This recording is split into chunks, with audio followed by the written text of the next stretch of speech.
Welcome to Missionize with the Missions Guys, a podcast of the Arkansas Baptist State Convention offering biblical and practical insight and strategies designed to equip and encourage missions leaders to carry on mission work. The goal is to fulfill the Great Commission from a church's local community to the ends of the earth. That is why we missionize. Now here are your hosts, the Missions Guys, Sam Roberts and Clint Ritchie. This is Missionize, and we are grateful that you've joined us. I'm Sam Roberts, and with me is our co-host, Clint Ritchie. Clint, thinking back on our time that we served as pastors of the local church, one of the most incredible aspects of serving as a pastor were those conversations I would have with members who felt God moving in their lives in a way that would lead them toward either ministry in the local church or to the mission field. And most often, as you know, those conversations were with students who had just returned from church camp or Super Summer or some other event. But they also included some adults that were at different stages of life who were just excited and terrified at the same time that God might be calling them into a different avenue of following Him. I thought it'd be interesting to start this particular episode off with Clint. Share with our listeners the experience you had in being called to ministry and who God used to help you navigate that calling. Yeah, so I surrendered to ministry when I was in the 7th grade. I was 13 years old. God called me at the Youth Evangelism Conference, a ministry of the cooperative program, by the way. Awesome. And, I guess I was thinking back in preparation for this. I think most of those who helped me navigate that calling would have been after we would say surrender to the ministry. That I don't think that had been a conversation really had prior to that time. But after that was part of a normative sized Baptist church with a bivocational pastor and youth minister that poured into me, that gave me opportunities to serve and to use my gifts and to realize what my calling was. And then I, of course, look back and see it was Sunday school teachers prior to that time. Yeah. It was parents who established that foundation. And so it was, from the family foundation, but also from the church pouring into to not just me, but a group of kids, but then giving me opportunities to serve, after that official surrender to ministry. I think as pastors as well, and this just can be a word of encouragement to those who are listening, I think it's important that we share with each other those callings, because we need to remind ourselves of the calling we have, because there are times when ministry gets pretty difficult. Yeah. And it's those times of being able to sit down and just remember with a devoted brother, a fellow follower of Jesus, someone who's also experienced that call, exactly what happened, just to remind ourselves that this is not a decision that we made just out of the blue, but God was orchestrating this whole movement in our lives. So thanks for that. You bet. I can remember talking to my pastor and him saying, it could be a lot of things. God could be calling you to pastor a church. He could be calling you to youth ministry. He could be calling you to worship ministry. And I knew right then that one was out. I could say without a doubt at that time. But nowhere in there did he say anything about a denominational worker, for sure. Yeah. So it's neat to see how the call is refined, how God changes that, aspects of that through, but how the base of that call remains the same. Amen. Hey, that's a great segue into our topic for this episode of raising up and calling out the next generation of gospel workers. We're going to use an article by Chuck Lawless. That article, Chuck entitled 10 Ways in Raising Up, Calling Out the Next Generation of Gospel Workers. Now, we're honored to have with us right here in this studio, in person, the one and only, the ever impressive, often imitated but never duplicated, Bill Newton. Welcome to Mission Eyes, Bill. Hey, glad to be here. Thanks for having me. There's probably a reason never duplicated, but we won't get into all that. Bill, you're no stranger to Arkansas Baptists who serve in Next Generation Ministries, but some of our listeners may not be familiar with you. So go ahead and introduce yourself as we start out here. Yeah, so Bill Newton. I am the Next Gen and Discipleship Strategist here at the Arkansas Baptist State Convention. Just started in March, but have been around the convention for a long time. I've served on the leadership team for Super Summer for the last 20 years and done a lot of just kind of contract type work for the convention in that time. And so have been in ministry, started in youth ministry. It's just kind of super short version. This was not what I had planned on doing. I actually graduated college and was working on a master's in nursing at UAMS here in Little Rock when God very unexpectedly called me to ministry. It took a couple of years to figure out for sure that's what was happening. But once God confirmed that, went back to school and took all the Bible classes I could take. So I figured if God was calling me to ministry, I needed to know the Bible, and started in youth and children's ministry, then moved to youth ministry for quite a long time, 20 years or so. And then my last 5 years before coming to the convention, I served as a Next Gen pastor at First Baptist Hot Springs, where I was on staff for 15 years. Awesome. Well, we are glad to have you here at the convention and serving in that role and unofficially keeping one guys away in line. So, hey, we have started a segment for our guests, just a rapid fire questions. We've been doing this at the end, but we're going to do it at the beginning just to get to know you a little better. So here we go. Favorite meal? If I'm on the go, it's not like a sit-down restaurant, I'm always up for a good burger. And then if I get the chance to sit down, dude, I have a hard time turning down a nice steak. Hey, there we go. Favorite restaurant? Favorite place to get a burger, fast food, Backyard Burger. I'm a really big Backyard Burger fan. There's not one in Hot Springs anymore, so now that I work in Little Rock, I frequent that fairly often. If I'm going to have a sit-down steak, it's hard to beat Texas Roadhouse, man. I'm not a huge bread and butter guy, but man, that cinnamon butter over there, woo, yes, that's some good stuff, bro. Good stuff. Yes. Awesome. Your go-to relaxation spot? Honestly, the best place I can unplug is a movie theater. I'm a big movie guy, love going to the movies, and it's the one place that I give myself permission to just turn the phone off guilt-free. So awesome. I love being in the darkened theater, just getting what's out the for a couple latest hours. movie? I actually went and saw Quiet Place, the new one, actually on Friday. Okay. So because we've been in camp season all summer, and so had about half a day Friday, so I snuck away to the theater. There we go. All right. Besides the Bible, what's your favorite book? Man, anything by Philip Yancey. I love Philip Yancey. The Jesus I Never Knew really flipped my life upside down in that 2-year process where I was trying to figure out if God was calling me to ministry. And then his book, What's So Amazing About Grace, I've read that probably 4 or 5 times, taken multiple folks through that. Love anything by Philip Yancey. Favorite podcast? Ooh, I'm a bit of a sports guy a little bit, so listen to Dan Lebitard for a little while. They do some sports humor. Love football, so do pro football talk with the guys from NBC. And I've got where I really enjoy Ed Newton. He's been here at some of our convention events, been at Super Summer a couple times, and so I usually podcast his sermons. I'll say, Clint, if you would please just remove that Mission Eyes coffee mug from in front of Bill, since that wasn't mentioned. Nobody yet has mentioned that. I'm not sure what's happening here. Favorite genre of music? Dude, I'm a hardcore rocker. I'm not like a speed metal guy, but I like just a good, solid guitar lick. Awesome. Yep. First concert you attended? First concert, we'll bear that out. My first concert was actually at Barton Coliseum. For those who have been in Little Rock, been around Little Rock a while, back before Simmons Arena and Verizon and everything else, Barton was the place to be. So believe it or not, my grandfather, of all people, took me to Bullet Boys, Winger, and Cinderella back in the spring of '89. That was my very first concert. Wow. Yep. So with Grandpa. with Grandpa. How about that? Favorite place to visit? Man, I'll be honest. My favorite place. I don't get to go there very often.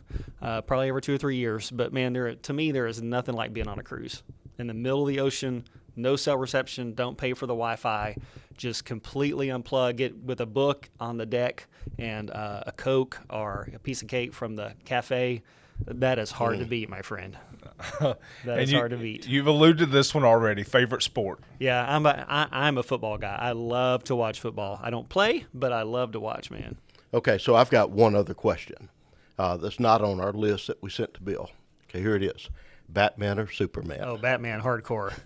Yeah. Those of you who may not Hardcore. know Bill, it has been rumored that Bill is Batman because you've never seen the two of them together in the same place. Yeah, it's almost Yeah. an obsession, really. It's Hey. almost borderline neurotic. Yeah. I can think of no one better to join us for this episode on raising up and calling out the next generation of gospel workers than Bill Newton. So, Bill, let's jump right into these 10 steps All right. that Chuck Lawless has shared with us on raising up, calling out the next generation of gospel workers. And I don't think it would surprise anybody who's read that article or those of us around this table, that number one on his list was pray. So, Bill, speak to us about the importance of prayer in raising up and calling out the next generation. Well, I would say, as far as prayer goes, that should be number one on the list because of all the things when we think about call to ministry. Jesus especially addresses that through prayer in Matthew chapter 9. Right? He's having the conversation. He's going around healing people, and we're told in Matthew chapter 9 that when Jesus saw the crowds, he felt compassion for them. He was brokenhearted for them because he saw the situation that they were in and that they needed some true shepherds, right? The religious leaders of that day were not the shepherds. They were the look at me, look how holy that you will never attain. And Jesus saw that they needed people to be in the trenches with them. And so he gives the disciples the directive that the harvest is abundant, right? That the workers are few. And then specifically says, pray to the Lord of the harvest to send out workers. And so Jesus himself identified that one of the key elements of people being called into ministry, going into the fields for evangelism and for discipleship, is prayer. Realizing ultimately, honestly, that's a work of the Holy Spirit, but prayer seems to be the thing that Jesus identified as this is the key. And so that's something important as an individual, as a pastor, being to pray for the workers for the harvest field. What about the importance in the local church of the gathering of the church, that is an intentional part of worship? Yes. And I would even say, it's been interesting since over the last 2 or 3 weeks, have been in quite a few conversations with folks because we're in the middle of summer camp season as we record this, and have had multiple people ask in a church I was preaching at yesterday, actually, it all came up in the conversation, like, why are we seeing such a void in people being raised up? Yeah. And one of the things I think that I have noticed and have read about, and that has been pointed out, is in the midst of those corporate worship times, fewer churches are offering invitations. And the result of that is, with fewer public presentations or opportunities to respond to the gospel, is also the lack of opportunity for students or even adults to respond to a call to ministry publicly, or even put that on their radar and make them aware of that. And now, not only that, but even in churches who still do offer invitations, I'll be honest, a vast majority of the churches I have been in over the years, either visiting or on staff, when it comes time for that response time, rarely is call to ministry something that's offered as a response opportunity. Yeah, we talk a lot about intentionality here in previous episodes in different aspects, but I think we have to be intentional calling the people out. I don't think that's one that Chuck listed, but it's here throughout all these steps, is the intentionality of calling folks. Hey, step number 2 is watch. Here's what he says. Keep your eyes open for young people who show promise and commitment that at least make you wonder about the possibility of their calling. Watch for answers to the prayers you've been praying. And then he adds, be alert for older members, too, who might be called later in life. Yeah, absolutely. And this is where I think especially student pastors have a great opportunity to be on the lookout, because they get to interact with students on a regular basis that the senior pastor often doesn't have the opportunity to. Not that obviously the senior pastor can't, but because the student pastor is with those students on mission trips and summer camps. Mission trips especially are a great time to kind of plant those gospel seeds. When you see a student leading well, you see a student who has a passion for Jesus or for evangelism or for discipleship, to just kind of plant that seed as, hey, have you ever thought about the fact that God could call you, to full-time vocational ministry? And so I think student pastors especially are in a really great place to be able to do that. Awesome. So we're praying that God calls out workers for the harvest field. We're watching as we walk through the rhythms of being a pastor, of a church leader, those who it appears that that God is working in their life, God is leading them in a certain direction. And then number 3, Chuck says, is challenge. And I like what he writes. Don't wait for others to come to you. Take the initiative to challenge them to consider a calling. Bill just spoke about that. Now, men, I look back over the 35 years that I served as a local church pastor. And like I said earlier, so grateful for those conversations, a lot of conversations with students and some adults, who just felt something's going on here. I don't know what it is. Help me walk through this. That I had, those people that were sensing God calling them into ministry, a deeper walk, a different walk with Him. Now, I was intentional, and we've spoken about that too, Clint, about in our preaching, about being intentional to keep the Great Commission, the objective of the mission in front of our people. But boy, I sure wish that I was more intentional in some of these steps that we're going to discuss and calling out the called, especially this particular step of challenging. Yeah, and I think that's where invitation comes in, giving students the opportunity to do that, or even adults the opportunity to do that.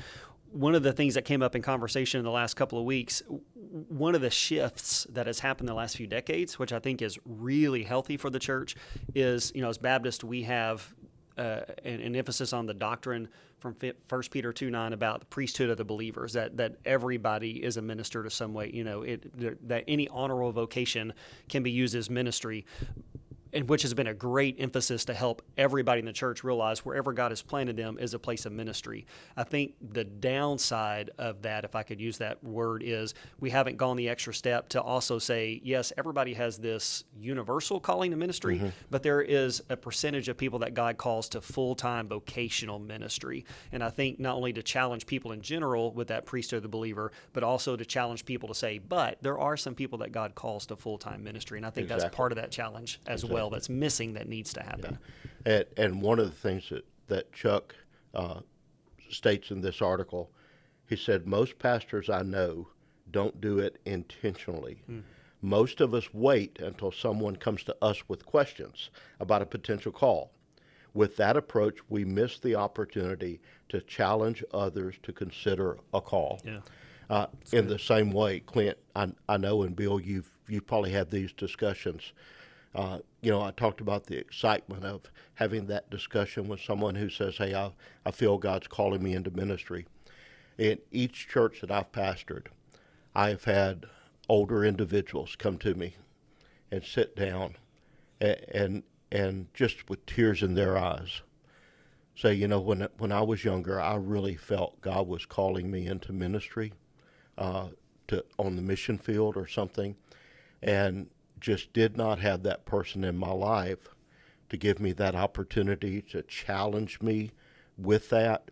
And here I am 40, 50 years later, and I didn't respond to that. And now it's at a point where, life and choices that we've made, I can't do that. So challenge. Yeah, good. Number 4 is prioritize. This is another step, another intentional step, where you clear your plate enough to spend time with those who have expressed a sense of calling.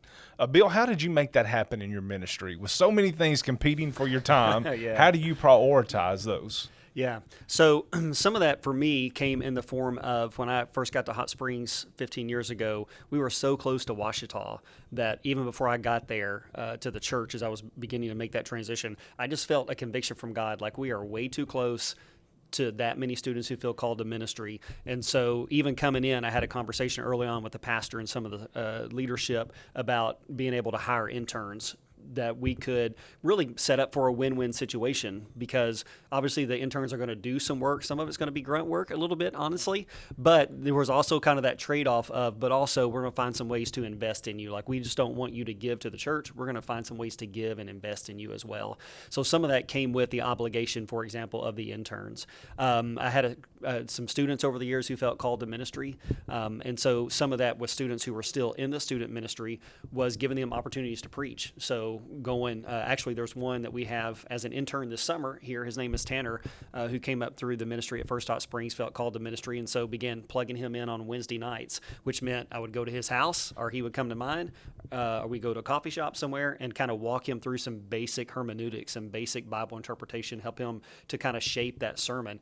It does take more time, obviously, but I think part of the keys, and I'm sure we're going to talk about this here in a few minutes, but part of it is, I think, to keep the big picture in mind, at the fact of, yes, I am important in what God has called me to do in this limited space, but there's going to come a time in a day where I'm not around anymore for one reason or another, right? But everything still has to continue on. So it's that almost discipleship method of things in bringing people into the ministry. And let me take a point of personal privilege here and just say thanks to Bill, because my son Turner was one of his interns. Yeah, he was. And the time that he spent with him, the priority that he showed while Turner was an intern, just an incredible formative time in his life. Thank you. As a minister. Thank you, brother. Yeah, thank you. He was Now, a good one to have. Yeah. Now, this would be a good time to review. All right. 10 steps. Bill, why don't you give us a recap of what we've covered so far and lead us into number 5? Okay, so that first one was prayer, obviously. Number one for a reason. The second one was just kind of watch, be on the lookout for who God may have gifted or who God may be stirring in. And then from there, as you identify those folks, you move to that third step of challenge. Make them aware of what you see, because sometimes we see things that people don't see. And so to come to people and say, hey, have you ever thought about, or hey, I think God may be calling you. And then the fourth thing is to prioritize, once those people are identified, to find some ways to intentionally invest in those folks, which segues to the fifth one, which is walk.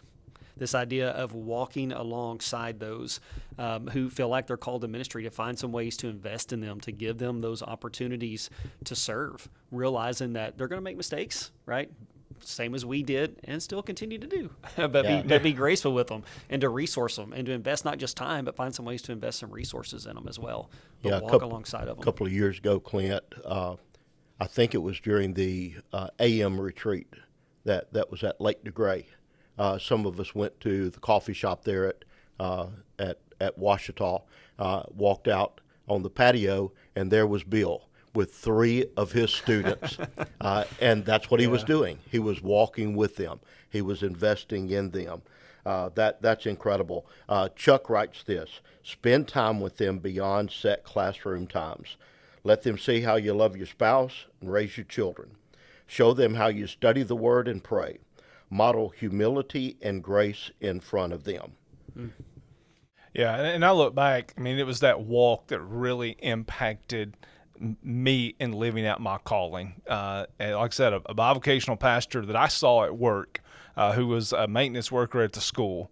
And so I saw him at various times throughout the school day interacting with people, interacting with me, but then would also carve out time. He had kids my age, and he would carve out time for me out of what I now realize was a very limited family time that he had. So the old adage is that you spell love Time. Yeah. And I think that's true here. He poured into me with time, but resources and opportunities as well. Well, and the Bible has a word for that. It's called discipleship. That's right. Discipleship. Yes. Exactly. Because in truth, and you may kick me off at this point, if so, I would understand. But a lot of what we call discipleship in churches, at least from my experience, is not real discipleship. It's Bible teaching. It's pouring into people. It's transformative. It's important. But discipleship is just what you talked about. It's that life on life where, as he said, you invite them into your home and you model for them, right? You walk with them in doing those things. Yeah. Exactly. All right, number 6 is wonder. Now, that is with an O and not an A. I mean, here we are. We're at least I, just old redneck here. Wonder and wonder can sound a whole lot alike. And so, while there are times that we may wonder, WANDER, this is WONDER.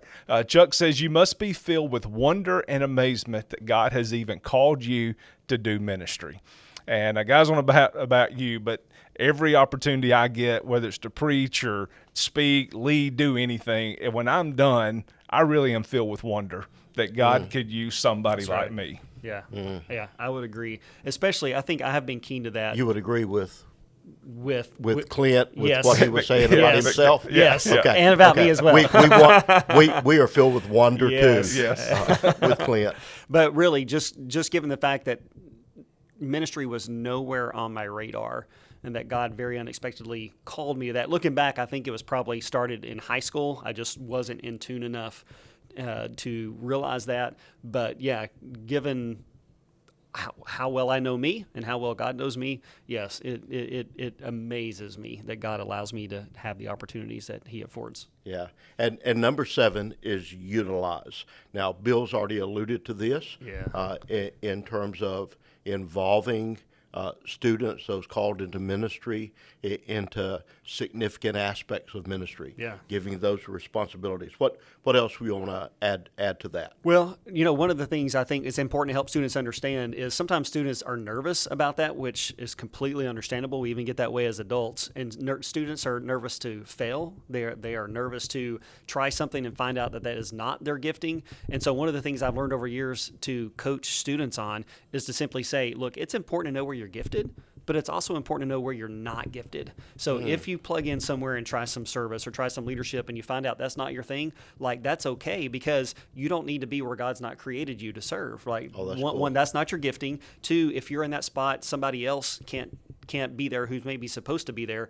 And 3, it's just not productive for the kingdom. So if you try to lead someplace or serve someplace and it doesn't work out, like we need to encourage students and adults. Right. Like, don't be bummed about that. Kind of the joke I always make is, look, if they're short in the 2-year-old class, I'll go in and fill in for a Sunday or 2, but I'm not your guy to teach that for 12 months, because when the parents come pick up the kids, I'm going to be crying. The kids are going to be crying, just all for different reasons, right? Like, that's not my gifting. I love my preschoolers and when my kids, when they were preschoolers, but like, preschool full-time is not my jam, man. That's okay. Amen.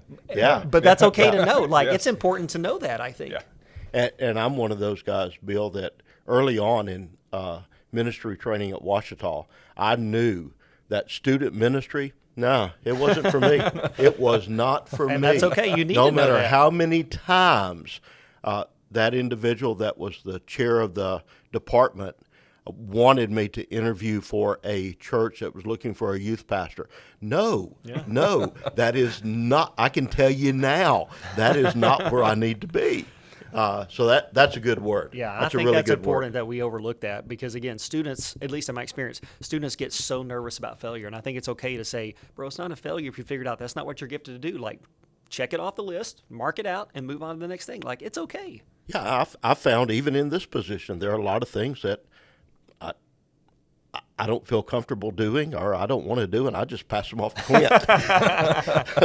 So you've prayed, watched those who show promise and commitment, challenged them to consider a calling, cleared that calendar enough to spend some time with them. You've walked with them while continuously being filled with wonder and amazement that God could call even you, and you've utilized them in significant ways in the life of the church. And number 8, you release. Yeah. That's the goal, isn't it, Bill? Yes. To release your best to reach the nations and make disciples. Absolutely. And again, that's part of that discipleship process. We even see Jesus model that when he's with the disciples, right? He calls them, they're with him, and they kind of watch, and then there comes a time where he equips them and he sets them loose and comes back and checks in with them. And then obviously there came the time where Jesus completely set them free in Acts under the guidance of the Holy Spirit. So you kind of have this process of Jesus, and that's exactly what we're talking about with calling and then walking. And then there comes this time where you set them free, man. Set them loose to do what God's called them to do.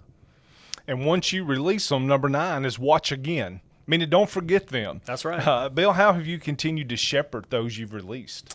Usually it's through just kind of checking in, see how things are going. So to go back to Turner for a minute, I remember when Turner graduated and moved into his first full-time ministry position. I tried to be intentional. Maybe it wasn't as successful as I would like to have been, honestly, but tried to check in with him periodically to see how things were going, give him a call, send him a prayer, have lunch with him, something along those lines. And of course, now he's been doing ministry for a long time and does a great job. But even just ran into him at camp last week when we were together and just kind of checking in, asking since he recently made a transition, just kind of seeing how it was going, if there's anything we could help him or serve him with. And I think that is important to be able to do, is just continue to check in and let them know, even after they've been out for a while, like if there's any way I can help, like never hesitate to let me know, call on me, that we're all in this together, man. Awesome. And that brings us to the final step. Bill, do the honors. Yeah, this last one is to be humbled. And I'll be honest, this one for me ties in really close to number 6, the idea of just the wonder that God would even use somebody like me and call us. I just can't help but think back to the disciples when they are in Acts and they stand in front of the religious leaders and they're doing all the things that they're doing, and those leaders say, those trained religious leaders look at those untrained guys and say, who are these untrained men? And I just, and that's that humility again. It kind of goes back, cliche, but this idea of God doesn't call the equipped, he equips the called, right? Yeah. And that kind of idea, especially I think when you look back and see all the times that God has been faithful, it's just humbling to think that, first of all, that God would use us, but also humbling to think that even despite all of our failures, God is faithful to his word and faithful to equip us for the things he calls us to do, even 20, 30, 40 years into ministry sometimes. Wow, great discussion. I want to encourage you to check the show notes where we will have a link to the original article. But here are the top 10 or the 10 steps, just as a reminder. Begins with prayer. Number 2 is watch. Number 3 is challenge, calling out those folks. Number 4 is prioritizing, spending time with them. Number 5 is walking with them, letting them see you live your life. Next is wonder. Never get over the fact that God has called us and that he calls ordinary people to do extraordinary things. Next is utilize, then release, and then watch again, keeping in touch with these folks, and then lastly, be humbled. We want to thank you, Bill, for joining us in this episode. If our listeners want to discuss any of these topics with you or just connect with you, how can they do that? Yeah, so the email here at the convention is B as in Bill, so just the initial B, Newton, Newton, at ABSC for Arkansas Baptist State Convention.org. I'm on social media some. I have a Facebook page. I'll be honest, I don't use it very often, but I do have an Instagram that I'm on occasionally, but mostly I'm on Twitter or X because it's information driven and some of the things that I enjoy doing and pick up. So there I'm bnewton116 out of Romans 1:16. So it's just bnewton116 on both Twitter and X and on Instagram. And then, of course, let me just say, our role here at the state convention is to service the churches, to serve you guys as pastors any way that I can. So if I can help you with your next gen stuff, family ministry stuff, youth ministry stuff, feel free to give me a shout. Would love to come alongside you and find some ways to help serve you. Awesome. Hey, that's going to wrap it up for this episode. Let me just remind you something that I've been reminded of in this discussion today with Bill. Pastors, church leaders, those who are designing our worship time, who are leading in worship on a Sunday morning, Sunday evening, whenever that may be, please include in that worship, in the invitation time, a time of calling, of responding to a calling. It doesn't take much time just to put that in, not only a call to salvation, not only a call to be a member of the church or baptism, but God may be calling some of you to serve the church. God may be calling some of you as a missionary through the International Mission Board, North American Mission Board. Be intentional in keeping that calling before the congregation. Hey, we want to thank you for listening to us. Please, if you like what you've heard, give us a review, subscribe, share the link with your ministry friends. Until next time, thanks, and God bless. Thanks for joining the Missions Guys today. If you liked what you heard, rate and review us on your favorite podcasting platform. And to keep up with what is happening in Arkansas Missions, visit absc.org/missions.